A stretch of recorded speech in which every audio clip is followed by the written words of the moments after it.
Hello everyone, आज हम पढ़ेंगे लेसन 7 ऑल्टरनेटिव करंट के बारे में। तो सबसे पहले हम इसका छोटा सा इंट्रो देख लेते हैं कि ऑल्टरनेटिव करंट क्या है। जैसा कि आपने पिछले वाले जो लास्ट चैप्टर है उसमें आपने एसी जनरेटर के बारे में देखा था, जो मैंने बताया था। तो वो जो एसी जनरेटर है उससे हम ऑल्टरनेटिव करंट को प्रोड्यूस करते हैं। तो ये जो ऑल्टरनेटिव करंट प्रोड्यूस होता है उसका जो यूज़ है पूरे वर्ल्ड में वो सबसे ज़्यादा होता है। मीन्स हमारे जो घरों में लाइट यूज़ होती है वो ऑल्टरनेटिव करंट की फॉर्म में ही होती है। जैसे कि फ्रिज चलता है, कूलर चलता है, पंखा चलता है, जो भी करंट हमारा बाहर से आता है गवर्नमेंट की तरफ से, वो ऑल्टरनेटिव करंट की फॉर्म में आता है। और इसके बहुत सारे कारण हैं कि ये ऑल्टरनेटिव करंट की फॉर्म में ही क्यों होता है, ये डायरेक्ट करंट डीसी करंट की फॉर्म में क्यों नहीं होता। तो ये जो ऑल्टरनेटिव करंट है ये ईजिली और इफिशिएंटली कन्वर्ट किया जा सकता है एक वैल्यू से दूसरी वैल्यू में ट्रांसफार्मर का यूज़ करके। और दूसरा रीज़न ये भी है कि जो ऑल्टरनेटिव करंट एनर्जी है इसको हम लॉन्ग डिस्टेंस में कम जो एनर्जी लॉस होता है लॉन्ग डिस्टेंस में ट्रांसमिट करने के लिए, वो उसमें जो हमारी एनर्जी का लॉस होता है वो बहुत कम होता है डीसी डायरेक्ट करंट के कंपेयर में।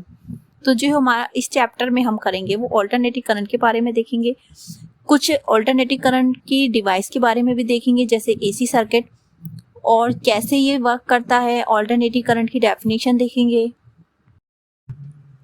तो अगर हम ऑल्टरनेटिव करंट की डेफिनेशन देखें तो जो ऑल्टरनेटिव करंट की जो डायरेक्शन है और उसका मैग्नीट्यूड है वो कंटिन्यू टाइम के साथ चेंज होता रहता है। और ये जो होता है एसी करंट वो सिनुसॉइडल होता है नेचर में।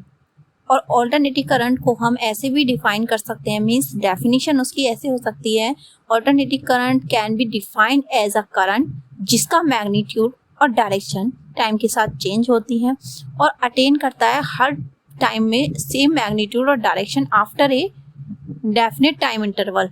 मीन्स एक इंटरवल के बाद में सेम ही मैग्नीट्यूड और डायरेक्शन दिखाता है, जैसा कि आप फिगर में भी देख सकते हो। और ये क्या है, कभी चेंज होता रहता है बिटवीन 0 और मैक्सिमम वैल्यू के बीच में, और फ्लो होता है एक ही डायरेक्शन में in the first half and in the opposite में। जो नेक्स्ट साइकिल होती है वो अपोजिट होती है। और अगर हम इंस्टेंटेनियस वैल्यू देखें ऑल्टरनेटिव करंट की तो हम उसको जो शो करते हैं वो करते हैं I = I0 sin omega t। अब ये जो हमारा I0 है इसमें वो क्या है, वो मैक्सिमम वैल्यू है ऑल्टरनेटिव करंट की। और देखो तो इसमें हमारा चेंज हो रहा है, ये ऊपर फिर नीचे, पहली हाफ साइकिल ऊपर है और फिर जो नेक्स्ट साइकिल है वो नीचे है। तो जो I है वो करंट है एट एनी इंस्टेंट पर t पर, और I0 मैंने पहले ही बताया था कि मैक्सिमम और पीक वैल्यू है ऑल्टरनेटिव करंट की। और जो फ्रीक्वेंसी है उसको हम न्यू लिख सकते हैं और ओमेगा को हम एंगुलर फ्रीक्वेंसी लिख सकते हैं। तो ये जो हमारा साइन ओमेगा जो है उसको हम एंगुलर फ्रीक्वेंसी को लिख सकते हैं 2π/t। और हम जानते हैं जो न्यू होता है फ्रीक्वेंसी वो होता है 1/t। तो जो हमारा 2π/t है उसको हम दूसरी फॉर्म में लिख सकते हैं 2π न्यू। अगर हम एडवांटेजेस देखें एसी ऑल्टरनेटिव करंट की ओवर डीसी में, तो जो हमारा ऑल्टरनेटिव करंट का जो जनरेट करते हैं वो हम ईजिली कर लेते हैं और इकोनॉमिकल होता है उसको जनरेट करना।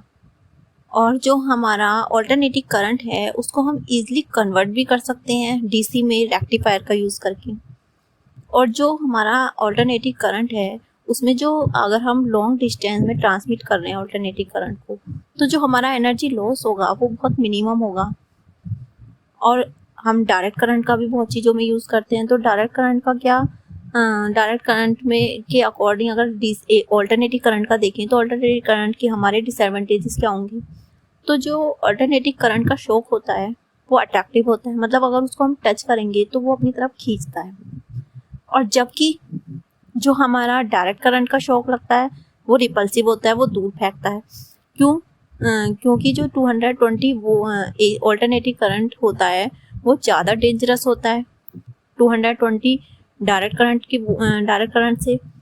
और जो हमारा ऑल्टरनेटिव करंट है उसको हम इलेक्ट्रोप्लेटिंग प्रोसेस में भी यूज़ नहीं कर सकते। क्यों?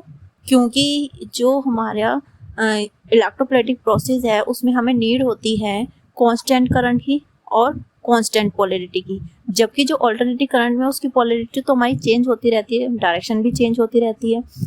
तो हमारा जो इलेक्ट्रोप्लेटिक प्रोसेस है, क्योंकि उसमें हमें कांस्टेंट करंट की और कांस्टेंट पोलैरिटी की ज़रूरत होती है, जो कि हमें केवल डायरेक्ट करंट में ही मिल सकती है।